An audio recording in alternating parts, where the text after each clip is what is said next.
So And when you first started as a teacher, what was the like social perception of teachers at the time? Was it good or was it not so good? during my time, it was good because not many people were educated to that level.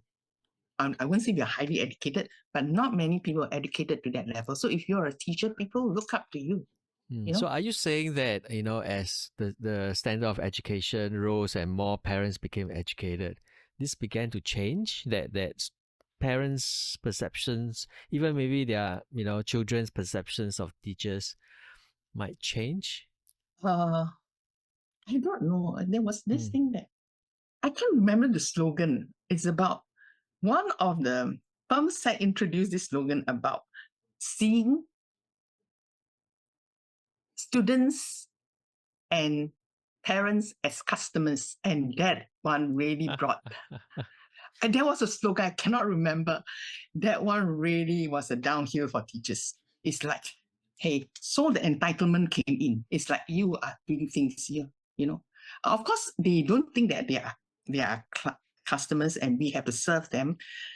But there was a I won't even use subtle. There was a slight subtle change that after that it really went downhill. They were complaining to the MOE about what schools do, what the teachers do, and so on and so forth.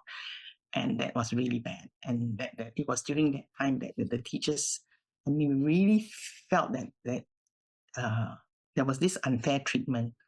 Yeah, because we have to spend time writing the report. We were okay when they complain to the MOE will then, they will always send it back to the school because the school will be the one to handle it. MOE doesn't handle, but they think that MOE is the one who will tell us and therefore the school have to comply. But it doesn't work that way. So when they send it to the principal, then the principal will surface it. Then we have to do investigation. Then we have to do report. Then we spend it was very terrible. We spent so much time, unnecessary time and energy catering to these complaints. And many of them are keyboard warriors. And when you want to speak them, talk about the children, they won't appear. I think they were also busy, like some of them. But I must say that those people who are keyboard warriors, they are more highly educated. And otherwise, those days when our parents' time, they just left the school to do everything. They trusted the school. Okay. Yeah. And then, of course, we children, we don't go back and complain what our teachers did to us because if we complain, we will get more scolding or beating from our parents. Then, I'm not saying that the teachers were right all the time, but that was the scenario. Yeah, I just want to ask you a question. You talked about your childhood, which was, you know, in quite a poor family, and me as well. I grew up in a working class family. How was your experience been? You know, dealing with or working with working class parents. First of all, there's very little complaint from them. And when the children have problems, it's very difficult to get them to come to school.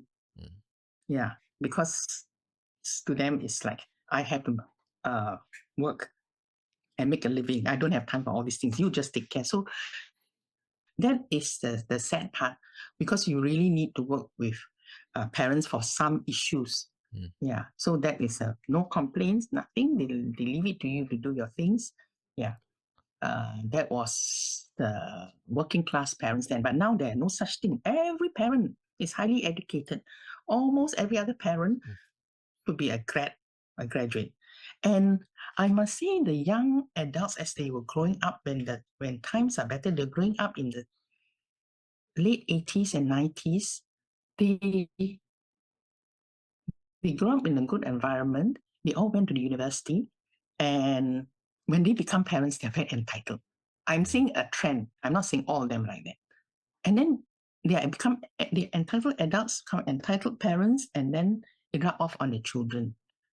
Because, when earlier on, this word entitlement is entitled, me, mine, and I never surface.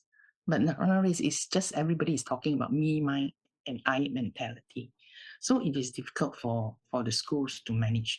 I have managed cases where the parents are so challenging and demanding that at the meeting with my principal, I told my principal, I want to have this recorded because he was just berating me. And I couldn't say anything. I am not there to argue this and that and that.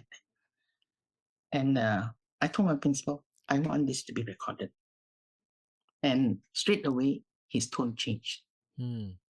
Because that the child was being disciplined, and he didn't like the way the school disciplined the child. He felt the school was unfair, the school was taking out, and so on and so forth. And he went on and on and on and on. And he said all this with a smile, okay? Yeah, Wow. he said all this with, he was not like angry. Yeah. And then another parent was also not berating me, but he was saying that, your school did this, your school did it. This parent said this, you all did this. And I said, can you ask these parents? We will discuss the matter and then we will find out more. She stopped talking.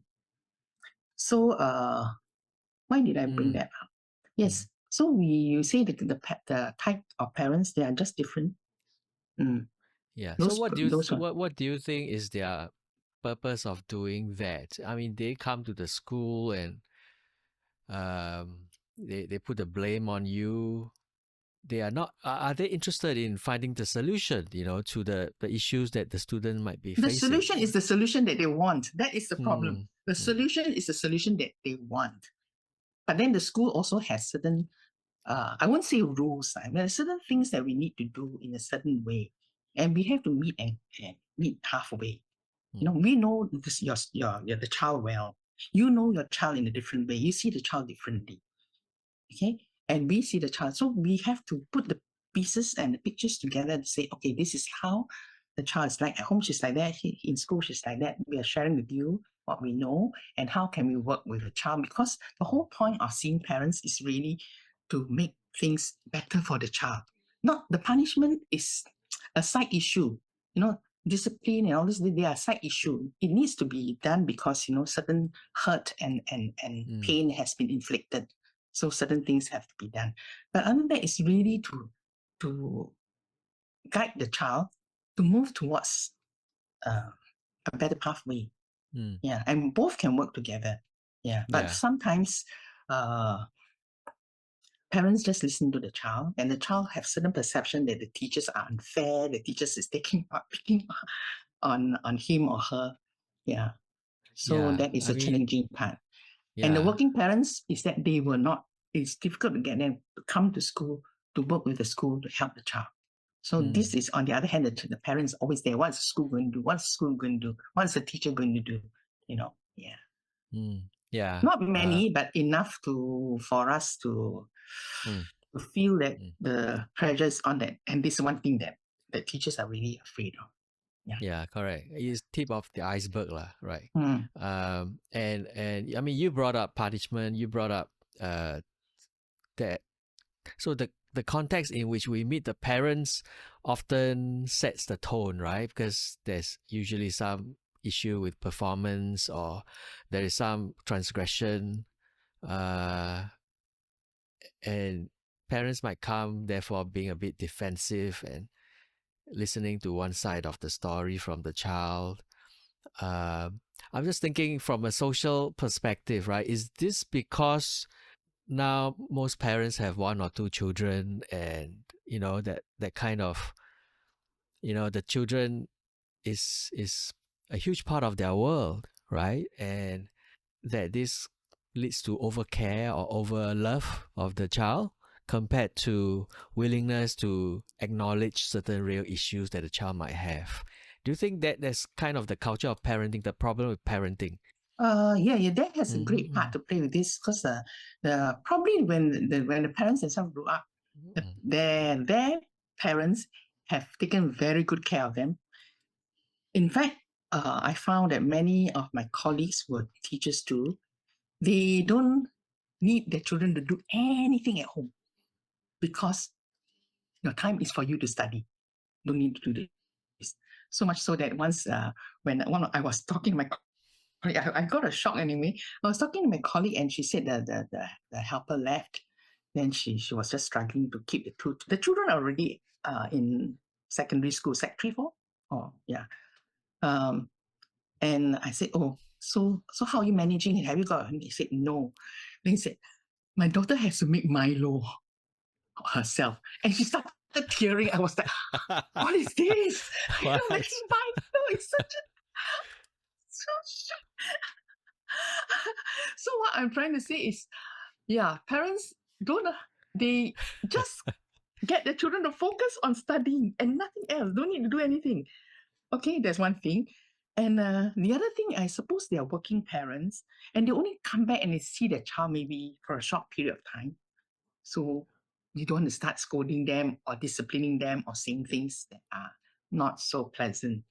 So I think all this, and they didn't have a chance. And okay, this one is my pet peeve. Mm. Parents on using the phone, and ignoring their little child. When I take public transport, I observe.